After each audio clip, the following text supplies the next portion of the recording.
সম্মানিত viewers, department of ইংলিশের পক্ষ থেকে সবাইকে জানাই স্বাগতম। আজ আমরা আলোচনা করব the sun also rises, Ernest Hemingway. আমরা আলোচনা করব সামারি। তো চলুন কথা না বাড়িয়ে শুরু করা যাক।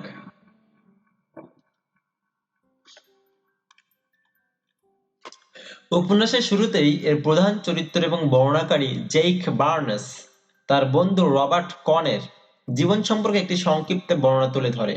কন এবং জেইক দুজনেই আমেরিকান প্রবাসী যারা ফ্রান্সের প্যারিসে থাকেন। জেইক প্রথম বিশ্বযুদ্ধে যুদ্ধ করেছেন এবং বর্তমানে প্যারিসে একজন সাংবাদিক হিসেবে কাজ করছেন।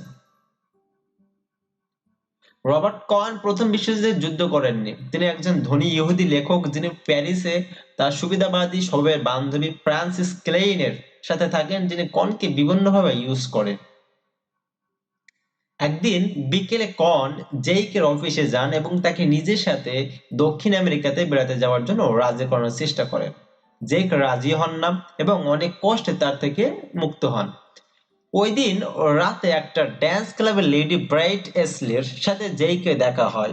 ব্রেট একজন তালাকপ্রাপ্ত মহিলা, তাকে জেইক অনেক ভালোবাসেন।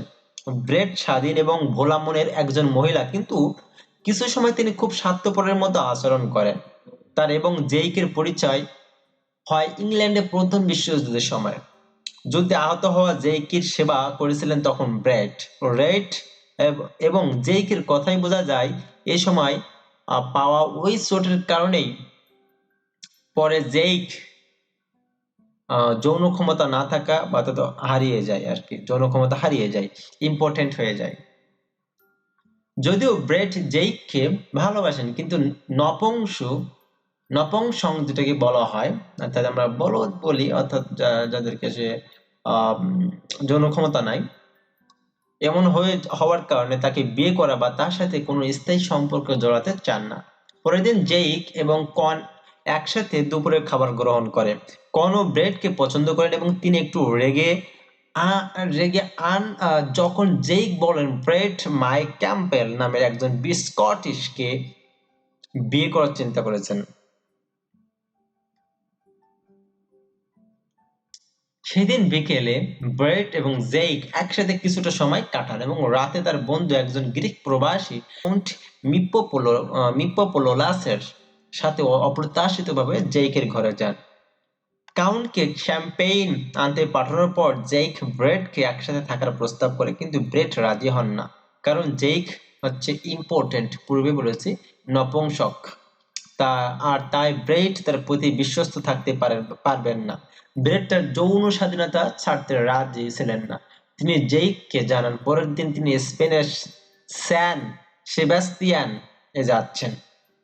কয়েক সপ্তাহ পরে যখন ব্রেট এবং রবার্ট কুন দুজনেই প্যারিসের বাইরে আছেন, বিল গর্টন নামের জেইকের এক বন্ধু প্যারিসে আসেন। বিল গর্টন একজন আমেরিকান যুদ্ধবিজ্ঞ। বিল এবং জেইক স্পেনে বেড়াতে যাওয়ার পরিকল্পনা করেন, যেখানে তারা মাছ ধরবেন এবং প্যাম্পলোনো শহরের ফেইস্টা বা ফেস্টিভ্যালে অংশগ্রহণ করবেন বা অনুষ্ঠানে অংশগ্রহণ করবেন। রবার্ট কন, যিনি প্যারিসের বাইরে আছেন, তিনিও বিল এবং জেইকের সাথে প্যাম্পলোনাতে যেতে চান এবং ঠিক করেন প্যাম্পলোনা যাওয়ার পথে রাস্তায় তাদের সাথে যোগ দিবেন। ব্রেট স্যান সেবাস্তিয়ান থেকে ফিরে এসেছেন এবং জেইকের সাথে তার দেখা হয়, যখন তার সাথে তার বাগদত্ত ফিয়াসে বলে আমরা, বা ফিয়াসে বা ফিন্যান্স বলে, যে বলে, বা ফিয়াসে মাইকো ছিলেন। তারা ব্রেট ও মাইক জেইকদের সাথে স্পেনে যেতে চান এবং জেইকও তাদের সাথে নিতে রাজি হন। যখন মাইক কিছুক্ষণের জন্য তাদের থেকে একটু দূরে যান, তখন ব্রেট জেইককে বলে যে সে আর রবার্ট কন স্যান সেবাস্তিয়ানের একসাথে ছিলেন। বিল এবং জেইক প্যারিস থেকে ট্রেনে ফ্রান্সের দক্ষিণে ভেইনিতে যান, যেখানে রবার্ট কন তাদের সাথে যোগ দেন। এবার তিনজন একসাথে স্পেনের প্যাম্পলোনোতে যান।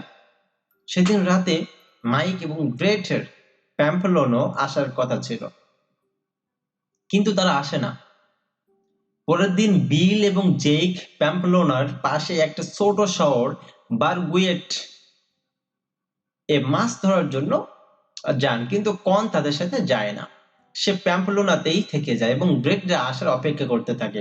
বিল এবং জেইক স্পেনের গ্রামীণ এলাকাগুলিতে ঘুরে বেড়ায় এবং গ্রামের একটা সরাইখানাতে থাকার জন্য ওঠেন। তারা ওখানে 5 দিন মাছ শিকার করেন, মদ্যপান করে এবং কার্ড খেলে ফুর্তি করে কাটায়। অবশেষে জেইক মাইকের একটা চিঠি পায় যেটাতে লেখা ছিল মাইক এবং ব্রেট শীঘ্রই পাম্পলোনাতে পৌঁছাবেন। চিঠি পাওয়ার পরদিন বিকেলে বিল এবং জেইক পাম্পলোনায় ফিরে আসার উদ্দেশ্যে বাসে রওনা হন। পাম্পলোনায় আসার পর বিল এবং জেইক একটা হোটেলে ওঠে যেটার মালিকের নাম ছিল মন্টেইয়া। মন্টেইয়া একজন স্প্যানিশ অভিজ্ঞ বুল ফাইটার এবং জেইকের এই খেলার প্রতি অনেক আগ্রহ থাকায় সে তাকে পছন্দ করেন। জেইক, বিল, কন, মাইক এবং ব্রেট এবার একমত হন এবং তারা একসাথে উৎসবের পরিস্থিতি দেখতে বের হয়। তারা ষাঁড়ের আনা নেওয়া এবং লড়াইয়ের জন্য প্রস্তুত করা দেখে। ব্রেট কনের সাথে সম্পর্ক জড়াতে চান না, তারপরও কন ব্রেটের পিছু পিছু থাকেন। এটা নিয়ে মাইক কনকে কটাক্ষও করে। আরো কয়েকদিনের প্রস্তুতি শেষে উৎসব শুরু হয় এবং শহরের মানুষজন নাচানাচি, মদ্যপান এবং বেপরোয়া আনন্দে মেতে ওঠে। ফেস্টার প্রথম দিনের আকর্ষণ হলো প্রথম ষাঁড়ের লড়াই, অর্থাৎ অনুষ্ঠানের প্রথম দিনের আকর্ষণ হলো প্রথম ষাঁড়ের লড়াই, অর্থাৎ বুল ফাইট যেটাকে আমরা বলি, যেখানে পেদ্রো রোমেরা নামের 19 বছর বয়সী একজন অসম্ভব প্রতিভাশালী, যিনি ষাঁড়ের লড়াই করবেন, তাদেরকে বলা হয় ম্যাটাডর, অংশ নিয়েছিলেন। নিজ প্রতিভায় পেদ্রো রোমেরো বাকি ম্যাটাডরদের পিছনে ফেলে, অর্থাৎ ম্যাটাডর বলতে যিনি ষাঁড়ের লড়াই করেন আর কি, করিয়ে থাকেন, এদের পিছনে ফেলে নিজে অবস্থান ফুটিয়ে তোলেন। খেলাটা অনেক ভয়ঙ্কর হওয়া সত্ত্বেও ব্রেট খেলা এবং পেদ্রো রোমেরোর থেকে নিজের সৃষ্টি সরাতে পারল না। কয়েকদিন পর রাতের খাবার খাওয়ার সময় ব্রেট তার পাশে একটা টেবিলে পেদ্রো রোমেরোকে দেখতে পান এবং জেইককে বলেন তার সাথে রোমেরোর পরিচয় করে দিতে। মাইক আবার কনকে বিরক্ত করেন এবং দুজনের মধ্যে রাগারাগি হয়। তারপর জেইক এসে পরিস্থিতি স্বাভাবিক করেন। পরে সেদিন রাতে ব্রেট পেদ্রো রোমেরোকে খুঁজতে জেকে সাহায্য চান এবং বলে সে পেদ্রো রোমেরোকে ভালোবেসে ফেলেছে। জেইক সাহায্য করতে রাজি হয়। জেইক এবার মাইক এবং বিলের সাথে দেখা করেন, যারা প্রচন্ড রকম মাতাল অবস্থায় ছিলেন। কিছুক্ষণের মধ্যে কন আসেন এবং ব্রেট কোথায় তা জানতে চায়। কিছুটা তাচ্ছিল্য সহ্য করার পরে কন মাইক এবং জেইককে মারপিট করে হোটেলে ফিরে এসে জেইক দেখে কন বিছানায় শুয়ে কাঁদছে। কন জেইকের কাছে ক্ষমা চায় এবং জেইক বিষয়টাকে খুব একটা গভীরভাবে না নিয়ে কনকে মাফ করে দেয়। পরের দিন জেইক বিল এবং মাইকের কাছে জানতে পারে আগের রাতে কন রোমেরোকেও পিটিয়েছে যখন সে ব্রেটকে রোমেরোর সাথে দেখতে পায়। পরে কন রোমেরোর সাথে কর্মোদ্যম করার জন্য তাকে অনেক অনুরোধ করে, কিন্তু রোমেরো ফিরিয়ে দেয়। সেদিন বিকেলের ষাঁড়ের লড়াই রোমেরো চমৎকার খেলা দেখায়। সে রাস্তায় একজন মানুষ মারা একটা ষাঁড়কে হত্যা করে এবং তার কানটা কেটে ব্রেটকে উপহার দেয়। এই শেষ ষাঁড়ের লড়াইটা শেষ হওয়ার পরে ব্রেট এবং রোমেরো একসাথে মাদ্রিদের উদ্দেশ্যে রওনা হয়। কন সকালে চলে যায়। এখন বিল, মাইক এবং জেইক উৎসব শেষ হওয়া পর্যন্ত এখানে থাকে। পরের দিন এই তিনজন একটা কার ভাড়া করেন এবং স্পেনের বাইরে ফ্রান্সের বেইনি পর্যন্ত একসাথে যায়। তারপরে যে যার মতো আলাদা আলাদা হয়ে নিজ নিজ গন্তব্যে চলে যায়। জেইক আবার স্পেনে ফিরে আসে এবং স্যান সেবাস্টিয়ানে যায়।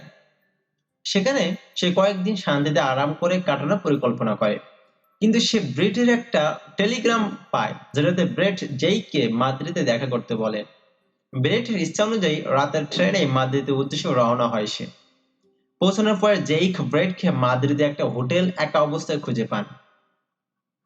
তার সাথে থাকলে রোমেরোর ক্যারিয়ার এবং জীবন নষ্ট হতে পারে, তাই ব্রেট রোমেরোর সাথে সম্পর্ক শেষ করে দিয়েছে। ব্রেট বলে এখন সে মাইকের কাছে ফিরে যেতে চায়। মাদ্রিদ ছাড়ার জন্য জেইক তাদের টিকিট করে এবং ট্যাক্সিতে স্পেনের রাজধানীর মাদ্রিদের রাস্তায় ঘুরতে ঘুরতে ব্রেট বিলাপ করে করে বেড়ায়। বলে জেইক এবং সে একসাথে বেশ সুন্দর একটা সময় পার করতে পারত। জেইকের প্রতিক্রিয়া ছিল যে হ্যাঁ, এমনটি ভাবা কি সুন্দর নয়? আসলে এই উপন্যাসটিতে হেমিংওয়ে মানুষের উপর প্রথম বিশ্বযুদ্ধের প্রভাবটা দেখানোর চেষ্টা করেছেন। পুরো উপন্যাসে আমরা চরিত্রগুলো দেখে অস্থির এবং অশান্ত, এদের মধ্যে নৈতিকতা বিষয়টা খুব কম আছে এবং একা অনেকটা নিঃসঙ্গতা বোধ করে সবসময়। হ্যামিংওয়ে এদের লস্ট জেনারেশন বলে সম্বোধন করেন।